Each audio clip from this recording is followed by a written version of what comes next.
Hi there, my name is Miss Townsend and I love math. Welcome to Math with Townsend. This video is for grade 10 students who are studying quadratic relations, and it's video number 5 where I take up some word problems that I've assigned. So we're talking about question number 5. Let's go ahead and look at that question. It says the power, P in watts, supplied to a circuit by a 9-volt battery is given by this equation, where I is measured in amperes. I is the current measured in amperes.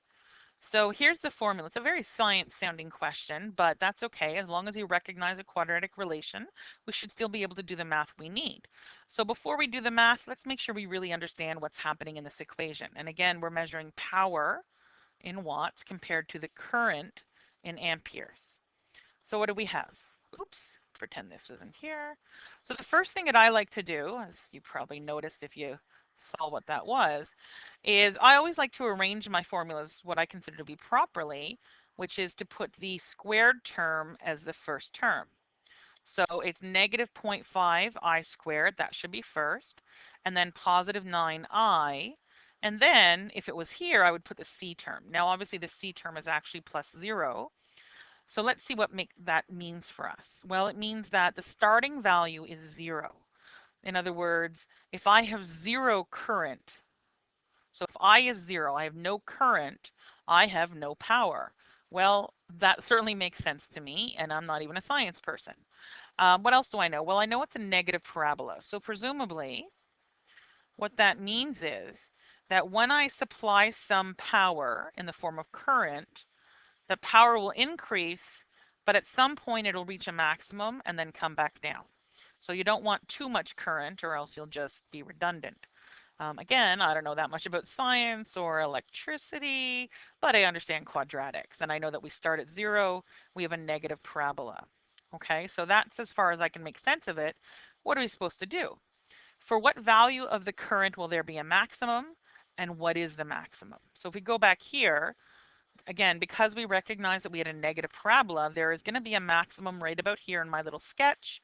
So we want to find that maximum, and we also want to know for what value of I do we get that maximum. So really, both of these questions are asking us to find the vertex. So how do we find the vertex? Well, again, first of all, let's rearrange this again properly. So negative 0.5 I squared comes first, and then plus 9I.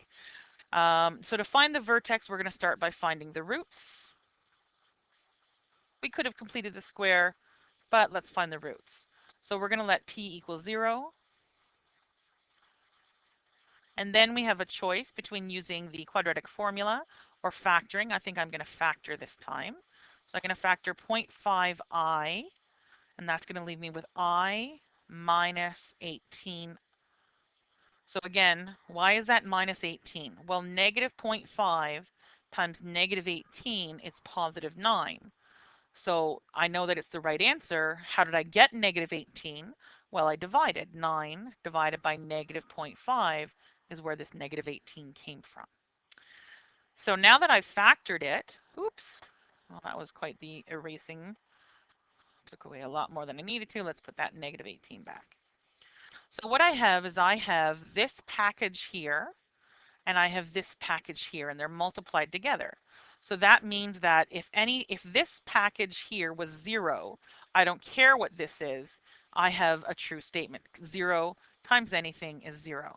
So what value of I makes that 0? Well, if I is 0, I have a 0. So there's one of my roots. The other roots comes from here. Again, same logic. If this package of math is 0, 0 times anything is 0.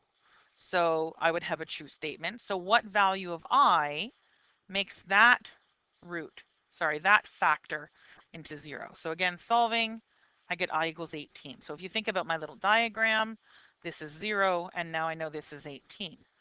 So I found the roots. Now we're going to find the midpoint of the roots, because the midpoint of the roots is actually going to be the axis of symmetry, which is part of the vertex. So the midpoint would be I equals 0 plus 18 divided by 2. So the midpoint is at I equals 9. So again, if you look at my little diagram, now I know that that midpoint is at 9. Or another way to think about it, we now know that the vertex is at 9 comma something. We just have to figure what that is out. So we're going to let I equal 9 and find what P is. So using the formula, 9I minus 0.5 I squared, and then it's calculator time. So 81 minus 40.5, so we get an answer of 40.5 watts. So what does that mean? Well, when the current, when I is at 9, we get an output of power of 40.5 watts, and that's going to be the maximum because it's the midpoint of the roots, which means that it's at the optimal value. So you would say, therefore, the maximum power is 40.5 watts. That's the answer to B, and it occurs when I equals 9 amperes. So when you have a current of 9 amperes, you're maximizing your power in this system at 40.5 watts. Phew, an awful lot of science for me right there. I hope that was helpful, and maybe I'll meet you at video number 6.